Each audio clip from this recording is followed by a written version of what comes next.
Hey, it's Audrey June, and I'm here with you today in light of the fact that we're about to have another lunar eclipse.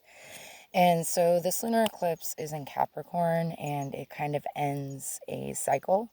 So if you're anything like me, you've been feeling a lot of energy, and your energy has kind of been going up and down, a lot of intensity, maybe lack of sleep, being exhausted, being high energy, all of these things, right? So, I'm going to pull a card from my Dreamtime Oracle just to illuminate what it is that we are about to look at, right? So, what is this solar eclipse? What themes is it going to bring up in our life? And what is the overall message that the collective should be reconciling within themselves? So, let's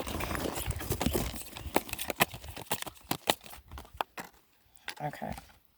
So we have internal strength, right? So if you look at this card, what do you see? How does she make you feel? So I can see a woman dressed in purple. Purple typically corresponds with your third eye chakra. And then you see the bubbles coming around her, right? So the energy is kind of swirling around her. And it looks like she has her mouth open as though drinking water, right? So it makes me think, really, this card makes you think that we need to be cultivating our own internal strength, right? So let's see what it is that our book has to say about this card.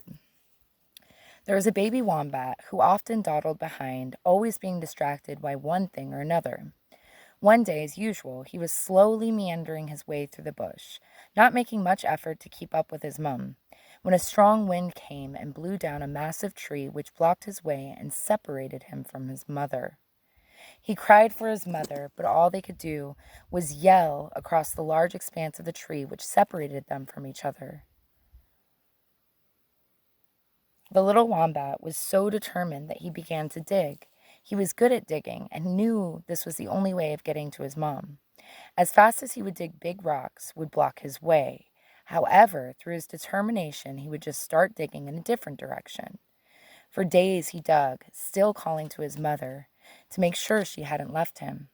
Eventually, he dug an entire tunnel and was reunited with his mother on the other side. From this day forward, he no longer dawdled and always kept his mom in sight. So, the way I see this is kind of like the separation that exists between people when their energy isn't aligned.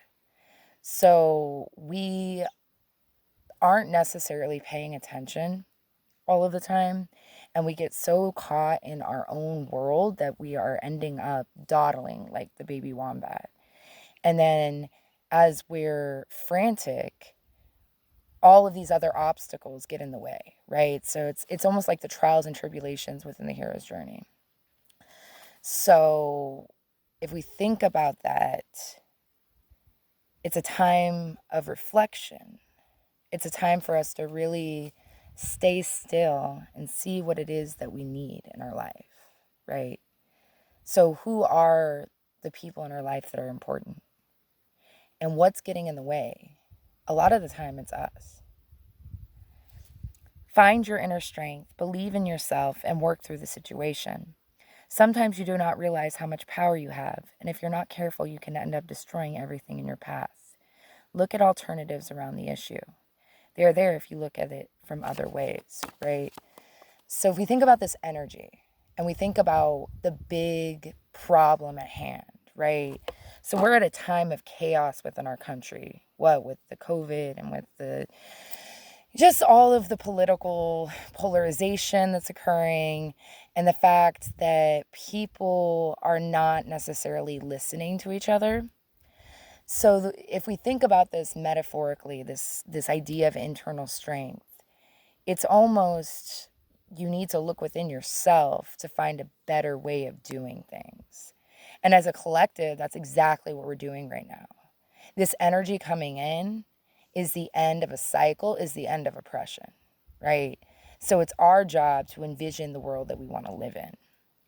So if we think about that, right, what is going to help us cultivate this internal strength to ward off the distorted perceptions of those around us, right? So what do we need to do to cultivate this internal strength? That is the question. So what aspect of ourselves should we be letting rise to the surface to help us cultivate this inner strength?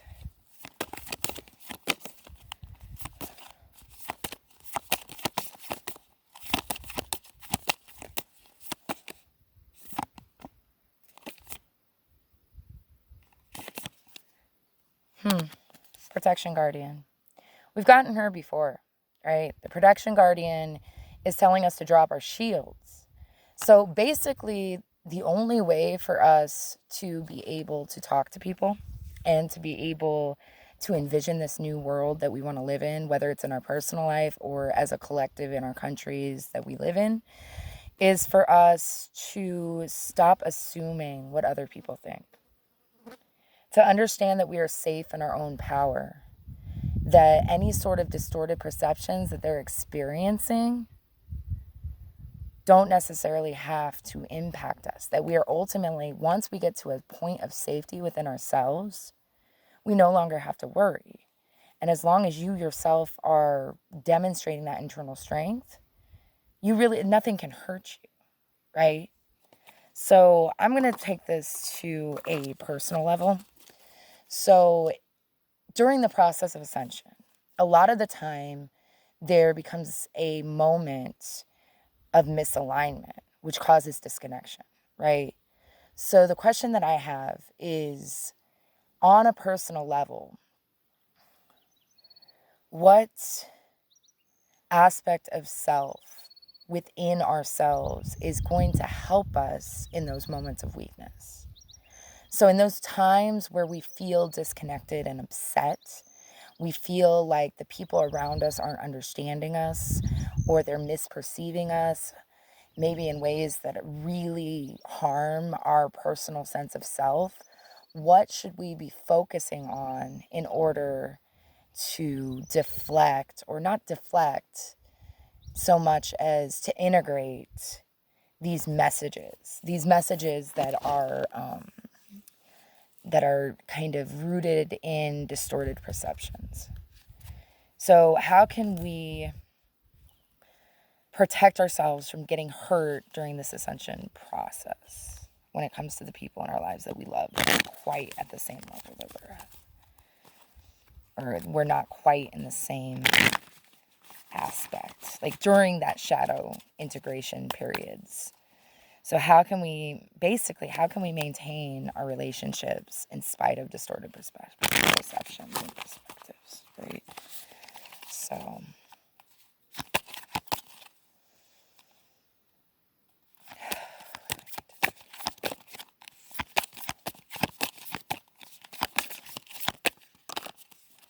all right.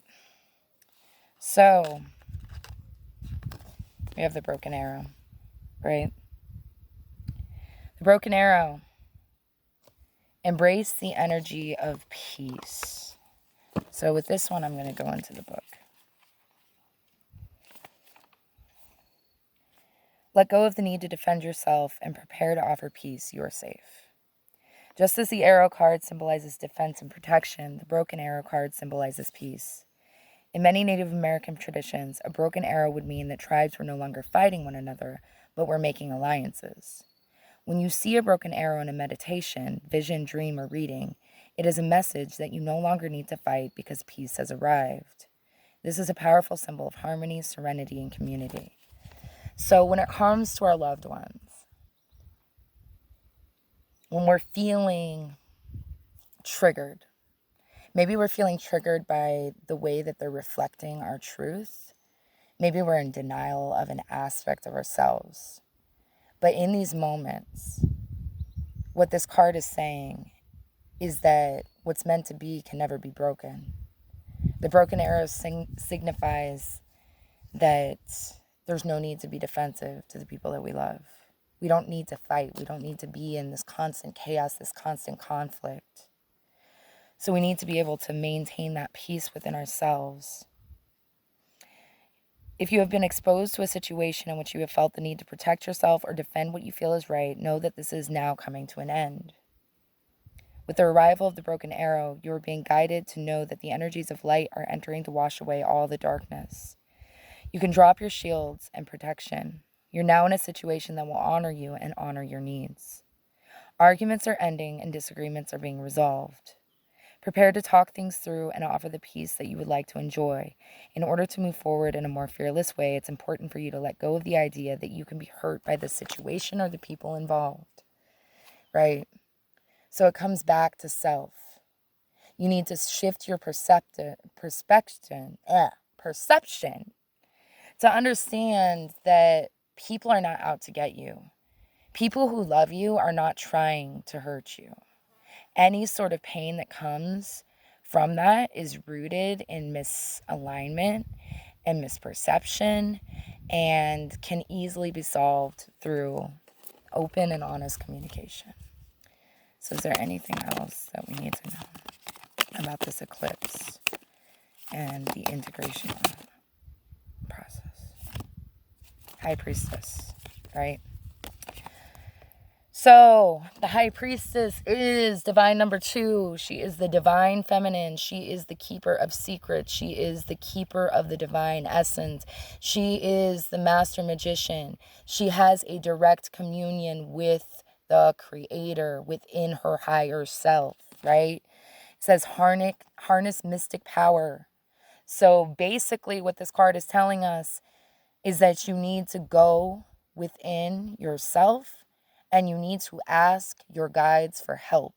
You need to study up on whatever esoteric knowledge intrigues you, and you need to spend time in quiet contemplation with yourself so you can access your own divinity, right?